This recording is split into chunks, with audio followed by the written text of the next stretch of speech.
तो अपन ये सोचते हैं कि पैसा देके हम लोग सेवा कर सकते हैं, समाज सेवा कर सकते हैं। You there are many ways to serve our society.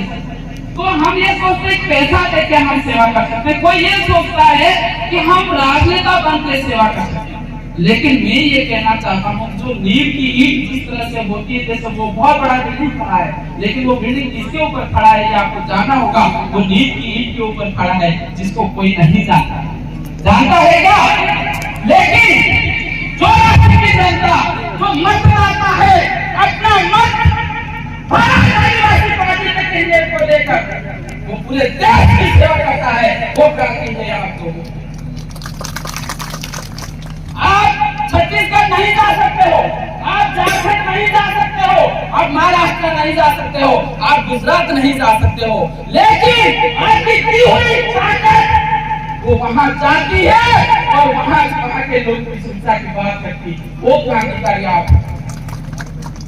लेकिन साथियों, I want to appeal once again, अभी जो चुनाव है वो चुनाव विशेष है।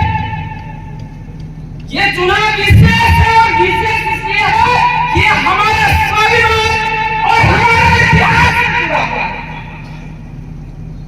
वो हमारे इतिहास से जुड़ा हुआ है, हमारे स्वाभिमान से जुड़ा हुआ है और हमारे क्रांतिकारी शहीदों से जुड़ा हुआ है।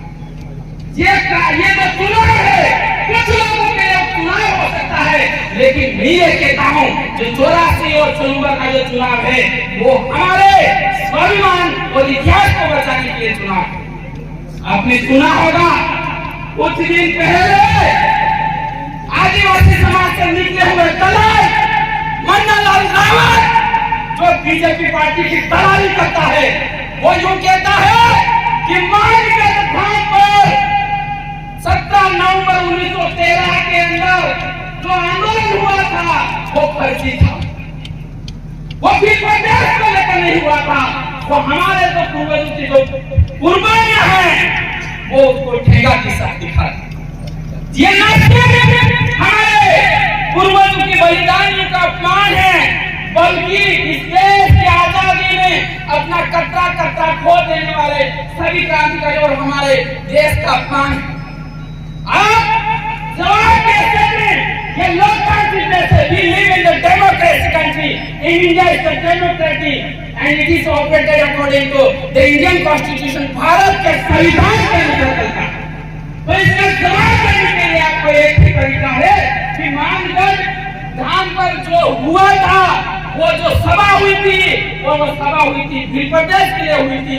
इसको साबित हमें करने की जरूरत नहीं, ये लोगों के रगों दिलों में है। लेकिन एक बार फिर से आपको मौका मिला है 84 से दिल प्रदेश के नाम से जो सभा हुई थी, उसके नाम से जो नशा हुआ था, उनको मान सम्मान के लिए एक और व्यक्ति को देखो क्या चल रही है, उनके लिए असली श्रद्धांजलि होगी, उनका सम्मान बढ़ जाएगा। हम आदिवासी के क्या इश्यूज है, क्या मुद्दे हैं, तो बीजेपी का कांग्रेस का नेता है वो उसके ऊपर कभी बात नहीं करते। हमारे वो नई मुद्दा तो है शिक्षा का, हमारा मुख्य मुद्दा तो है वो स्वास्थ्य का। हमारे बहुत सारे भाई बहन गवर्नमेंट हॉस्पिटल में जाते हैं, वहाँ डॉक्टर नहीं है।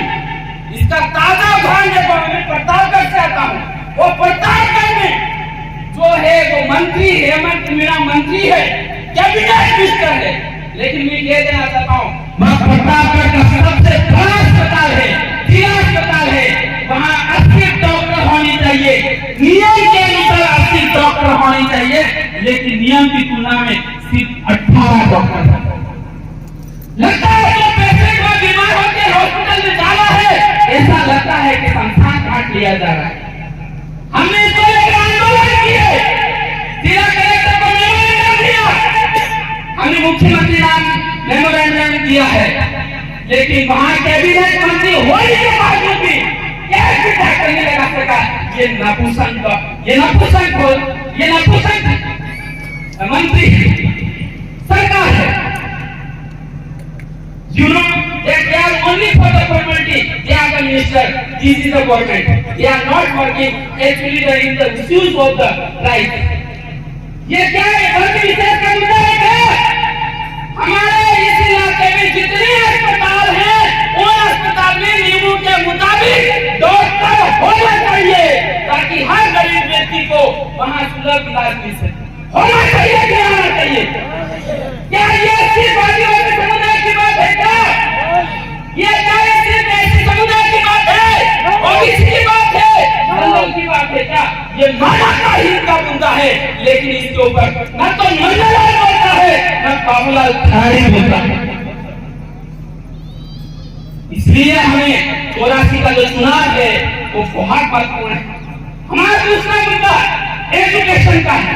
What is the national issues?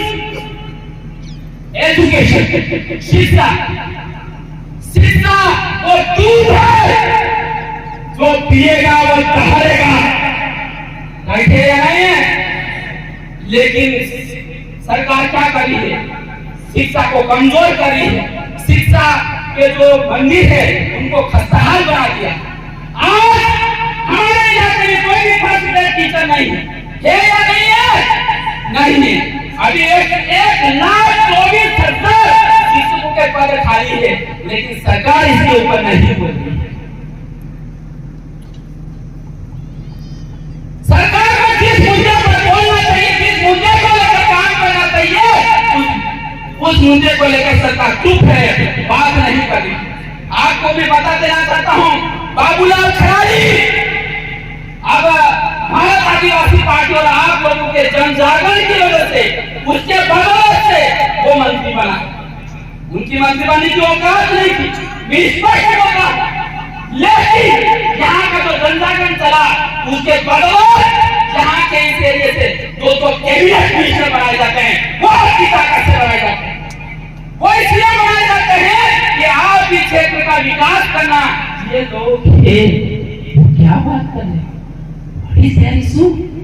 You should work and solve their problem. इसलिए उनको कैबिनेट मंत्री बनाया और वो अपना काम भूलकर क्या काम कर रहे हैं?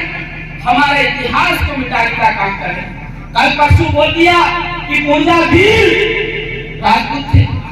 क्या राजपूत थे क्या? उनको पढ़ने की जरूरत है, इतिहास पढ़ने की जरूरत है। और ये इसका भी जवाब जनता को देगी चुनाव में। ये आपकी जिम्मेदारी है। मेरे पास चूंकि आगे थैंक यू लॉट। ये थैंक यू लॉट। बहुत बहुत धन्यवाद प्रदेश अध्यक्ष महोदय। आप एक प्रताप